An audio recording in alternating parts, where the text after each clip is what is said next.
पहले मैं आशुतोष कांडपाल। मैं कुछ समय से यूएस में आईटी प्रोफेशनल हूँ और मैं संस्था से 2 महीने से जुड़ा हूँ। और बेसिकली मैं यूट्यूब में देखना ही शुरू किया। मैंने कुछ जैसे ही देखना शुरू किया उसके 10 दिन में मैं संस्था से जुड़ गया और मैं तुरंत ही वेगन हो गया। वैसे नॉनवेज तो मैंने छोड़ने की कोशिश पहले की, बट वेगन हो गया हूँ। और अभी इंडिया से मेरा फ्रेंड आ रहा है तो मैंने आचार्य जी की 12 बुक्स मंगा ली हैं, कुछ ई बुक भी पढ़ ली है। तो बहुत चेंज आ रहा है मेरी सोच में और मैं कोशिश कर रहा हूँ कि बच्चे उनको भी मैं सीख दूँ। तो मेरी आज की सीख ये है कि बेसिकली आचार्य जी ने बताया कि हम जो है वो भोग में लिप्त रहता है और उस संसार की तरफ मुंह खोल के बैठा रहता है। या तो संसार भोग में लिप्त रहता है या समय भोग में। समय मतलब कि अभी तो मेरा कुछ होगा नहीं, बाद में देखी जाएगी। तो उसी चक्कर में जो आजकल नॉर्मल धर्म चल रहे हैं, कर्मकांड चल रहे हैं, उसी में जो आता है स्वर्ग और नरक का। क्योंकि जब वो संसार भोग में होता है तो सोचता है बाद में मिलेगा फल, ये सब भ्रांतियां आती है। तो बेसिकली जो आत्मज्ञानी है, आत्मज्ञानी बहुत सूक्ष्म तत्काल ही उसे दंड मिल जाता है। वो जब कर्ता बनता है उसी कर्ता होने में उसको दंड मिल जाता है। तो आत्मज्ञानी ये समझता है और धीरे धीरे वो अपने को सुधार करता है। तो तीसरा उन्होंने पॉइंट जो फाइनली बताया था कि वेदांतिक सोच ये है कि शरीर को दर्द हो बट मुझे दुख ना हो। और die towards past, die towards future, ये मुक्ति का द्वार है कि जिस समय है उसी समय बदल जाओ और यही हर पल करते रहो, यही मुक्ति है। और कोई नेक्स्ट जन्म नहीं होता ऐसे। प्रकृति को जो पूजोगे पदार्थ ही तुम पाओगे। काम पूरे हो जाएंगे, अधूरे तुम रह जाओगे। नमस्ते सर। मेरा प्रश्न एक हाल की घटना से रिलेटेड है। अभी भी ग्रामीण क्षेत्रों में सामवंती अत्याचार जारी है। एक इंसिडेंट में एक भट्टा मालिक दो लड़कियों के साथ दुराचार कर देता है। फिर वो लड़कियां शर्म से आत्महत्या कर लेती हैं। फिर उनके घर वालों को इतना डराया धमकाया जाता है कि उनके पिता भी सुसाइड कर लेते हैं। तो ये 21वीं शताब्दी के भारत में ये ऐसी घटनाएं क्यों हम देखते रहते हैं? How can we say that we are a developed nation और डेवलपिंग नेशन? नहीं, देखिए, 21वीं शताब्दी हो, 31वीं आ जाए, 41वीं आ जाए, अहम तो अहम है। और अहम वही अहम है जो आज से 1000 और 5000 साल पहले भी था। ठीक है? जब से हमारी जो प्रजाति है वो अपने वर्तमान स्वरूप में आई है, उसको 10,000 साल पहले बोल सकते हो जब खेती शुरू हुई, या 70,000 साल पहले बोल सकते हो जब विचार शुरू हुआ। जब भी बोल दीजिए, बहुत 1000 साल पहले की बात है। तब से आज तक अहम तो अहम है। अहम तो अहम है। तो अहम के जो मूल लक्षण हैं, उसके जो मूल गुण हैं प्रकृतिगत, वो तो वैसे ही रहेंगे। उसका प्रकृतिगत गुण क्या है? उसका प्रकृतिगत गुण है बाहर को देखना, स्वयं को दुर्बल अनुभव करना और बाहर को देखना और सोचना कि जो कुछ भी बड़ा है, विशाल है, पूजनीय है, आराध्य है, वो मुझसे अलग कहीं बाहर है।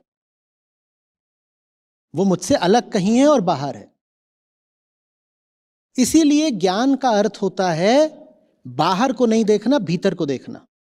इसीलिए ज्ञान का शास्त्रीय अर्थ ही आत्मज्ञान होता है, स्वयं को जानना।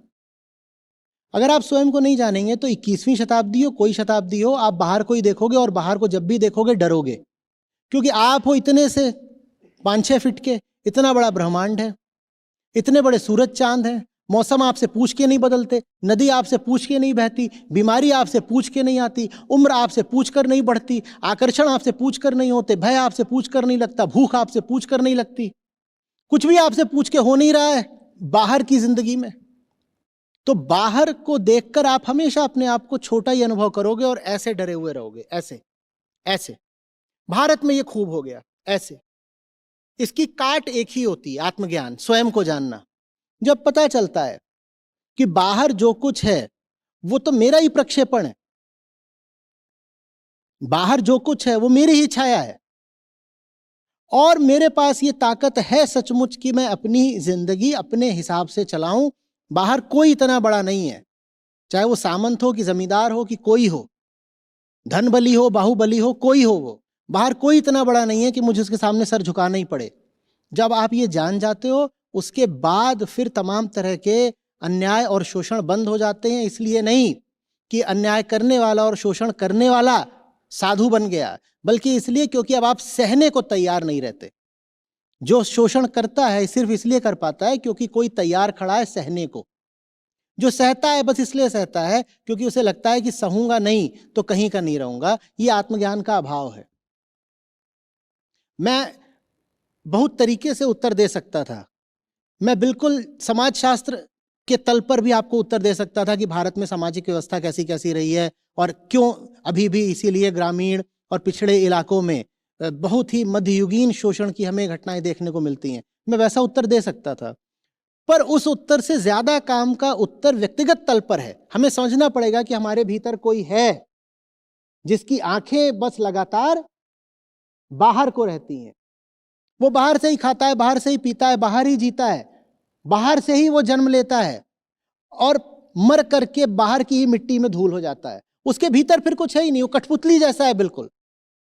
तो वो सदा बाहर से डरा हुआ रहता है, कोई उसके साथ कुछ भी कर सकता है। समझ में आ रही बात? धर्म आपको इंसान बनाता है। जिसके पास आत्मज्ञान नहीं है, सच पूछिए तो वो इंसान नहीं है, क्योंकि वो तो कठपुतली है, बाहर के इशारों पर चल रहा है। उससे पूछो कि तेरा आदर्श कहां है, वो कहेगा वहां कहीं। वो कहेगा तेरा भगवान कहां है, वो कहेगा वहां कहीं। वो कहेगा तेरी कामना कहां है, वो कहेगा वहां कहीं। उससे पूछो तू किसके लिए जी रहा है, कहेगा इसके और इसके लिए जी रहा हूं। पूछेगा तू डरता किससे, उससे डरता हूं। कि तेरी मंजिल कहां है, बोलेगा वहां। बोलेगा तू कहां से आया है, बोलेगा वहां से। उसकी जो उंगली है वो सदा इशारा किधर को करेगी, बाहर को। ये आदमी कैसे है, तो कठपुतली है। उसकी जो उंगली है कभी अपनी ओर मुड़ती नहीं। जिसकी उंगली अपनी ओर नहीं मुड़ेगी वो बाहरी ताकतों की कठपुतली जैसा जिएगा, डरेगा, ललचाएगा, दबा दिया जाएगा, धमका दिया जाएगा। जो अपने से नीचे होगा उस पर चढ़ बैठेगा, जो अपने से ऊपर होगा उसके तलवे चाटेगा। वेदांत इसीलिए गरिमा का विज्ञान है। जो स्वयं को नहीं जानता उसके जीवन में कोई गरिमा नहीं हो सकती। दबा दबा सा जिएगा, लात खाता हुआ, एक असम्मानित जीवन, बस अवमानना भरा जीवन। इधर से दुरदुराया गया, उधर से पुचकार दिया गया, उधर किसी ने हड्डी दिखा दी तो उसके पीछे दुम हिलाता चल दिया, फिर किसी ने कहा हूं तो वहां से भाग गया। यही है। मैं लैंगिक आधार पर भी आपके प्रश्न का उत्तर दे सकता था कि भारत में स्त्रियों के साथ क्यों ये सब हो रहा है, इतना शोषण, बलात्कार होता है, आत्महत्या की नौबत आ जाती है, खासकर ग्रामीण इलाकों में। उसमें जाति का पहलू भी होता है बहुत बार, क्योंकि ये जो होता है वो ज्यादा जो पिछड़ी जातियां हैं उनकी महिलाओं के साथ होता है। कई आधारों पर इसका उत्तर दिया जा सकता है, लेकिन सब आधारों का जो आधार है मैं उस पर उत्तर दे रहा हूं कि ये इसलिए होता है क्योंकि हमने जो सर्वोच्च है उसको अपने से बाहर स्थापित कर दिया है। जो सर्वोच्च को अपने से बाहर स्थापित कर दे उसी को अधर्म बोलते हैं। और धर्म का मतलब यह है सर्वोच्च को अपने भीतर देखना। सर्वोच्च आपसे बाहर है तो उसका परिणाम सिर्फ डर होगा, डर और लालच। और सर्वोच्च अगर आपके भीतर है तो उसका परिणाम होगा प्रेम और साधना। चुन लीजिए।